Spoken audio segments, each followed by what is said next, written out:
Welcome back to another episode of Extra Points. Joining me today is a sports editor Grant Johnson as JMU takes down Texas State 40-13. Grant, not a pretty game today, I would say. The weather definitely played a factor. Cold, windy, and wet for sure. I can tell you that on the sideline. How much did the weather play an impact today, and what did you see from this JMU team?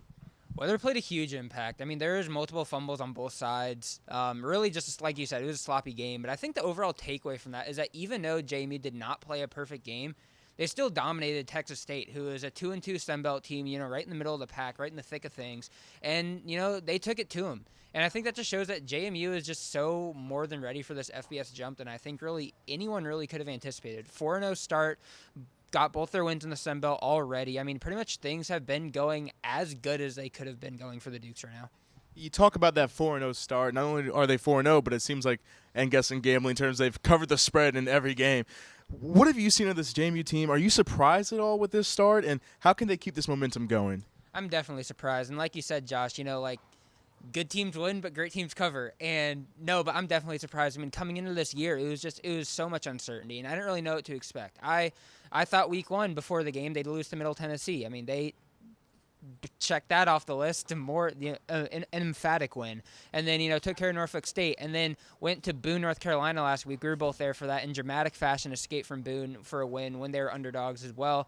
And then today, really, they didn't only beat Texas State. I think we all assumed they'd beat Texas State. They were 22.5-point favorites, but they dominated Texas State, and they could have won by even more. They had multiple, they had some goal line fumbles where they were going in to score. I think they were up 26-7. They fumbled at the goal line. They had a safety. They're up 12-0. They could have got more. Some, settled for three in the red zone a few times. So they left points on the board, and Signetti made that clear post-game. So I think that just shows the ceiling of this team. Even though they're 4-0, it hasn't even been reached yet. Yeah, today the defense played well, only allowing 13 points. Jalen Walker, linebacker, his second interception in 2 weeks, but this one, a pick six. What have you seen out of him so far this season, and what have you seen out of the defense as a whole today?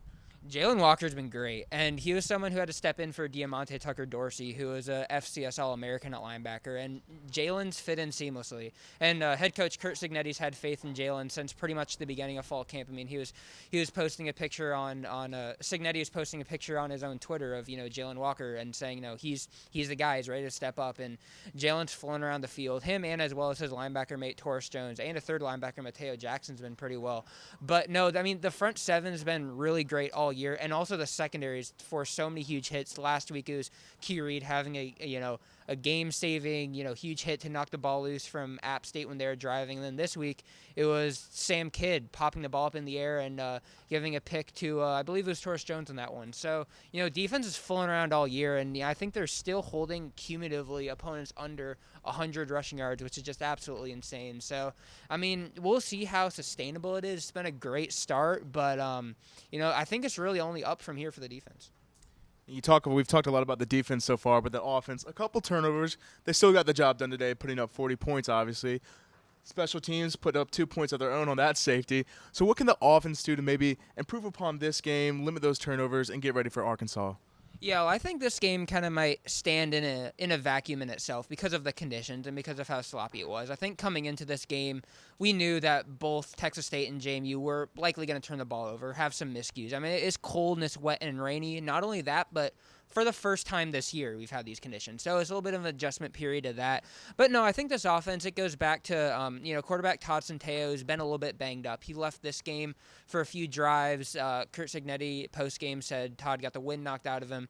Last week it was a shoulder issue. He played through that. But I think it's about getting healthy, getting back going, and, really unleashing the passing game again. That's something that maybe has, went a little bit away today. JMU really relied heavily on running back Latrell Palmer today, who scored 3 touchdowns. But no, I think it's really just kind of getting back to what it was. And, that's easier said than done because Sunbelt play picks up and defenses are going to be inherently better. But I think getting back to the passing game would be key number one.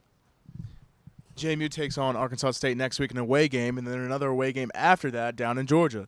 How important are these next 2 weeks, and what can the Dukes do to stay on top of things? These next 2 weeks are huge, and really this is where I think it gets into the Sun Belt week in and week out. You have to be ready. In the CAA, you can play your C plus game, and JMU can get by and win by 25 points. But for pretty much going the rest of the way, these games for Arkansas State and for Georgia Southern, these to this point, these are their Super Bowls, and they know JMU's coming in undefeated, and they want nothing more to do than to beat the new kids on the block in their home stadium. So these games are huge, Josh, and I think these 2 games will really go a long way to deciding, is 11-0 a realistic possibility? Because JMU, they got out of App, and I think when the schedule came out, that was the one game where it was like, if JMU gets through App, then the rest of the season, who knows?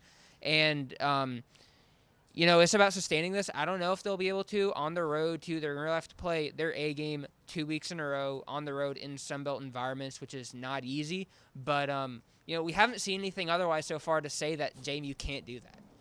Well, currently 4-0. Big win against App State last week. Another big home win today. We'll see if JMU can do it.